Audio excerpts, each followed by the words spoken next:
Another crackdown in China, this time on television shows. The people are calling out the CCP for double standards.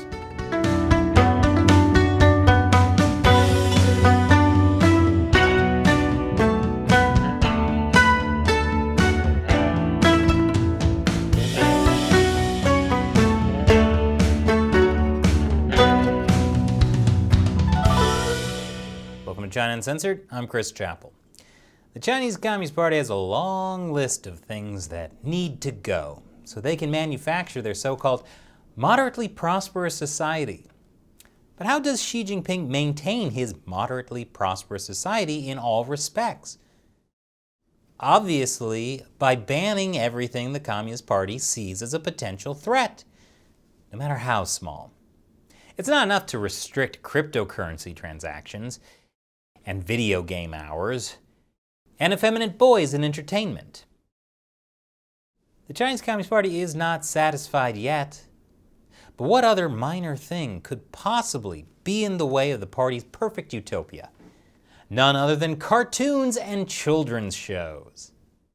What's wrong with children's shows? In nearly all of the recent bans and crackdowns, Chinese officials and state media have consistently decried the supposed capitalist moral decay and Western values threatening young minds, and instead encouraged nationalism and loyalty to the ruling Chinese Communist Party among Chinese youth. Oh, okay, it's capitalism and Western values that are the problem, but loyalty to the Communist Party is the solution. China's National Radio and Television Administration recently released a statement saying they strongly support the broadcasting of excellent cartoons. Now, on the surface, this seems in line with what other countries do to keep television from polluting the minds of young children. The Chinese regulators say their effort is to resolutely resist bad plots containing violence, blood, vulgarity, pornography, etc., and to instead produce excellent cartoons with healthy content and promote truth, goodness, and beauty in accordance with laws and regulations. And Chinese regulators know which cartoons are the excellent ones. They're the ones that promote patriotic thinking. All of the other ones have been censored for your convenience. This means standardizing program content to create a good online audiovisual space for the healthy growth of young people. I don't get it. I grew up watching Captain Planet promote his extremist environmental agenda while his eco-terrorists attacked private businessmen who were bringing investment into developing countries, and I turned out just fine. I learned communists are evil. Anyway, Chinese regulators say they're concerned that kids will soak up bad messages like impressionable young sponges. Hey, there's nothing wrong with being a hard-working fry cook. He owns his own 2-story house, which is more than most Chinese people can say. Now, this new ban is an extension of an ongoing reform of broadcast shows in China. Back in April, the Jiangsu Provincial Consumer Protection Committee released a survey which singled out 21 animated shows with almost 1,500 problematic points involving violent crimes, dangerous actions, and marketing issues.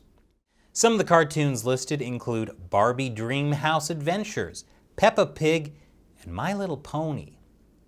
The most problematic cartoon on that list to receive complaints from parents is a Chinese animation called Boonie Bears. It is accused of having the main character often hold an electric saw, leading many children to use a saw to hurt others, the report claimed. The show is about a bear with an electric saw? Okay, that's pretty violent. But Peppa Pig is arguably worse, what with her nose having been sawed off and sewn onto the other side of her face. Anyway, months later, a new and stricter ban is being put in place by central authorities. A very influential show has been taken off all China's video platforms, and fans are angry. I'll tell you more after the break. Welcome back. Chinese regulators have censored a lot of media content, but nothing outraged Chinese netizens more than when they banned Ultraman Tiga. It was completely taken off all video streaming platforms in China. Ultraman Tiga is a famous television show from Japan's Ultraman franchise. The franchise has been around since the 1960s. It's well known in East Asia and all over the world. So when the 25-year-old series Ultraman Tiga was pulled, there was a public outcry. It wasn't long until the hashtag for Ultraman Tiga taken down skyrocketed its way to the top trending topic on Chinese social media platform Weibo, nearly tripling other search topics. Netizens began using a famous phrase from the show, "Do you still believe in the light?" to question China's media censorship. Part of the big shock comes from the fact that no one knew the ban was coming. Just like with any other ban in China, the Chinese Communist Party can change things at their whim. The staff of Chinese online video sharing platforms simply said the reason for the takedown was content adjustment and optimization. Content adjustment and optimization. That sounds like not the real reason they're taking down a TV series that was first broadcast 25 years ago. Meanwhile, the Jiangsu Provincial Consumer Protection Committee says that the removal of Ultraman Tiga on the entire network may be an autonomous behavior of the relevant platform, which has no connection with the Jiangsu Provincial Consumer Protection Committee. So the video sharing platform blames the local government, and the local government blames the platform. I've seen that one before. The problem with this takedown is that it doesn't just affect underage viewers. It affects everyone who likes Ultraman. And how many people under 18 grew up watching a show from 1996? Wait, 1996 was 25 years ago? But maybe Chinese officials don't have time to deal with the specifics here. They're too busy figuring out what to ban next.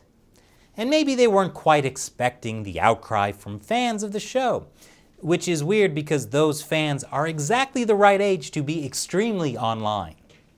This comment says, "I don't get it. Ultraman Tiga is a show many people have loved to watch since they were young. Not only does it teach the belief in light, but it is also a cherished childhood memory. Besides, it does not bring any negative effects to people." Another comment points out the hypocrisy with taking down Ultraman and not the Chinese classics. Ultraman's Tiga taken down. Journey to the West has superstitious fighting monsters, take it down. Dream of the Red Chamber, currying favors with problematic values, take it down. Water Margin, adversarial relations with central powers, violence and death, bloodshed and beheading, take it down. Romance of the Three Kingdoms, violence and death, political struggles, internal power struggles, take it down. Please block the classic titles shown above. Well, the Chinese regulators didn't censor the 4 Chinese classics. And a few days later, fans noticed that Ultraman Tiga was quietly put back online. And video platform companies declined a reporter's interview, saying that it is currently impossible to give any information on the matter. And while people are celebrating the return of Ultraman Tiga, some people argue it's not the same because some episodes were revised or deleted.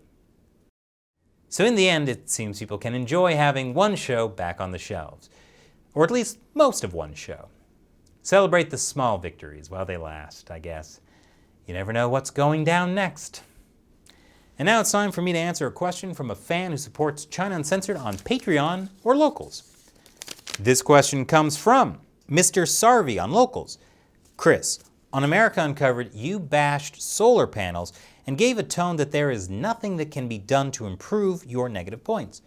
What is your solution for emissions-free / healthy for humans and environment electricity generation on a country-size scale?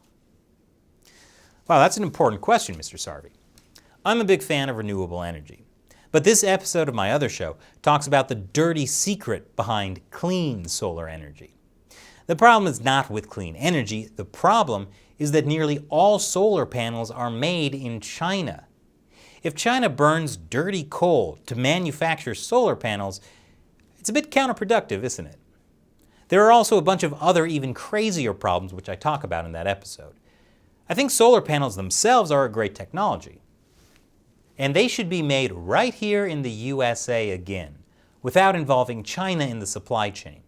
Then they would be made by factory workers with higher wages in safer conditions.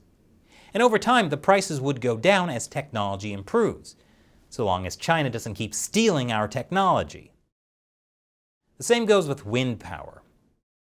We should stop buying wind turbines made in China with stolen US technology. What's my solution for emissions-free electricity generation? It starts with renewable energy like wind, solar, and other things, and that manufacturing should be done right here in America.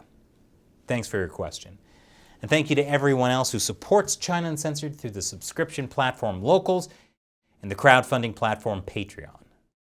The links to both of those are below. Once again, I'm Chris Chappell. Thanks for watching China Uncensored.